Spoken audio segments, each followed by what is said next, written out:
Well, fighting is not letting up in Libya either. Several countries have closed their embassies in the capital of Tripoli. For more on the situation there, we're joined by Girum Chala. He joins us in our newsroom. Girum, it seems to be the situation is going from bad to worse in Libya. You're right, Sean. Libya is again in deep chaos. The problems are escalating, as you've said, from bad to worse.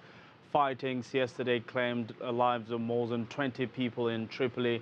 The fighting is between militia groups who are trying to conquer the airport in Tripoli. The fighting is really dangerous for civilians around Tripoli or all over Libya. So things are not really showing any sign of stopping, and peace and tranquility are not coming anytime soon. And as you have also mentioned it, many embassies are being closed. The British embassy has also been closed. Many countries, including the US, are evacuating their diplomats out of the country. So the situation is really, really ugly there. Boy, grim pictures of the street-to-street fighting. What are African countries doing to help stop the violence? For example, the African Union. You're right. Libya is one of the oldest African Union members, contributing a lot for the Union. At the moment, as the country is in deep trouble, the African Union is trying to find a solution for the crisis there. One of the efforts that we have heard from the African Union Commission, from especially the Deputy Chair, Erastus Mwencha, the other day, is they are coming together, neighboring countries of Libya, in a ministerial level, of trying to find peace to the country in form of perhaps not letting weapons to pass through their borders, or working with those militia groups for bringing peace back to the country. So the African Union, with its limited efforts, is trying to bring peace back to the country, but many are saying that is really not enough, as fightings are escalating at the moment. So then we turn the attention to the international sector. For example, the United States. What efforts are those nations doing to help bring stability to a country since the toppling of Muammar Gaddafi?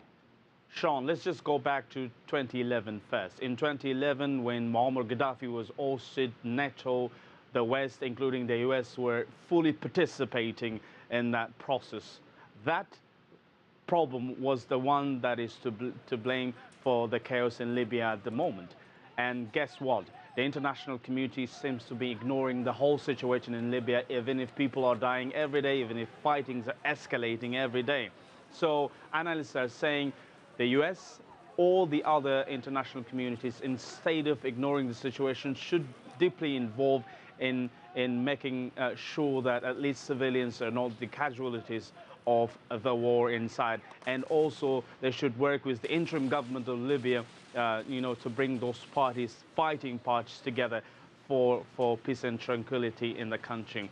One serious problem here when it comes to finding international solution for Libyan problem is, as you know, there is going to be a US-Africa summit here in Washington, but the agenda of Libya is not going to be there, unfortunately. It shows that really the situation in Tripoli is ignored by the international community as well as the United States. So many are suggesting this is time to bring Libya out of chaos. Otherwise, the inevitable civil war is going to return to the country. Yeah, unfortunate, that is not going to be one of the topics. Girum Chala, we greatly appreciate your insight into this.